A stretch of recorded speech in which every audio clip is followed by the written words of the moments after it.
کہ آپ نے دولت مند کیسے ہونا ہے, اپنی ساری ضروریات کیسے پوری کرنی ہے, اور آپ مالدار کیسے ہو سکتے ہیں, اور تاکہ آپ کو کسی چیز کی کمی نہ ہو. لیکن اپوزٹ کیا ہے یہاں پر, اس پر غور کریں گے. ہم کلام پہ سوچتے ہی نہیں ہیں.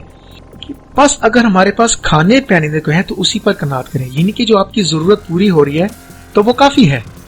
ٹھیک ہے, تو پالوس نے کوئی ایسی ترغیب نہیں دے رہا کہ آپ نے الفاظ کی قوت کا استعمال کریں, کوئی چیز تخلیق کریں, مثبت الفاظ استعمال کریں, یا ان کو کوئی ایسی تعلیم سکھائے کہ یسوع مسیح پر ایمان لانے سے آپ بہت زیادہ دولت مند اور مالدار ہو جائیں گے, یا آپ کو ہونا چاہیے, اور اپنے الفاظ کی تخلیقی قوت کا استعمال کریں. اس طرح کی کوئی تعلیم تو یہاں پہ نظر نہیں آ رہی, نہ پالوس سکھا رہا ہے بلکہ وہ تو اپوزٹ بتا رہا ہے. اب حیرت کی بات ہے کہ پراسپیرٹی گاسپل والے اس حوالہ سے کبھی بھی منادی یا تعلیم نہیں دیں گے, نہ آپ نے کبھی سنا ہوگا. اس کی وجہ کیا ہے؟ کیونکہ ظاہر ہے یہ ساری کی ساری باتیں, اور اس سے آگے بھی آپ پڑھ سکتے ہیں مزید, یہ ان کی تعلیمات اور جو تھیولوجی وہ پیش کر رہے ہیں, جو تفسیر وہ بنا کر, جو نسخے اور فارمولے وہ بنا کر پیش کر رہے ہیں, کلام کو توڑ مروڑ کر, وہ اس کے خلاف ہیں.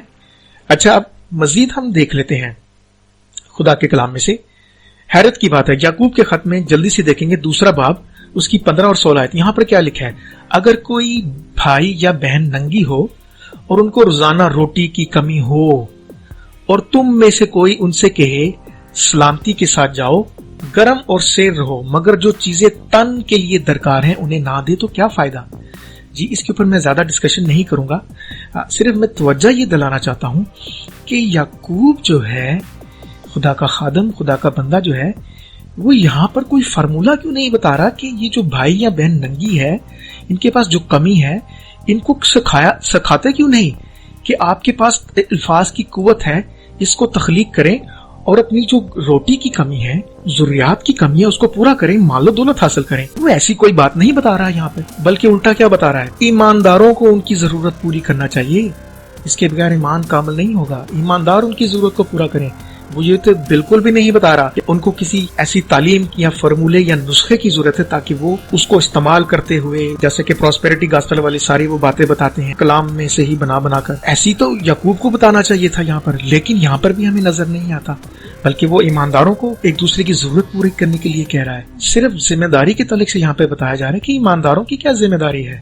صرف ایشو یہ ہے کہ ہم خداون کی جو خوشخبری ہے, انجیل ہے, خداون کے کلام ہے, اس کو نسخے یا فارمولے میں بدلنے کی کوشش نہ کریں کہ آپ ہمیں اتنا پیسہ دیں تو آپ اتنا امیر ہو جائیں گے, آپ کو گھر مل جائے گا, آپ کو گاڑی مل جائے گی, آپ امیر ہو جائیں گے, آپ کے پاس دولت کی فراوانی ہو جائے گی.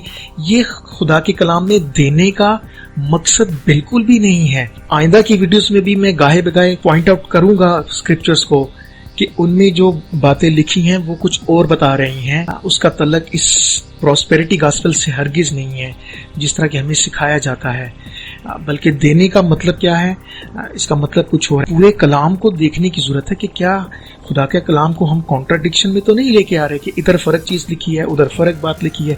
ایسا ہرگز نہیں ہے, بلکہ بنیادی بات یہ ہے کہ ہم جن حوالوں کو ہم سنتے ہیں پراسپیرٹی کے تعلق سے, یا جن میں فارمولے اور نسخے بنائے جاتے ہیں, ان کو بیسیکلی آؤٹ آف کانٹیکسٹ لیا جاتا ہے, یا ان کو توڑا مروڑا جاتا ہے اور اپنی تھیولوجی فٹ کی جاتی ہے تاکہ ان کی بات سچی اور پوری ہو جائے. اور چونکہ وہ خدا کا کلام استعمال کرتے ہیں, اس لیے ہمیں یہ لگتا ہے کہ شاید یہ خدا کے کلام کی بات ہے.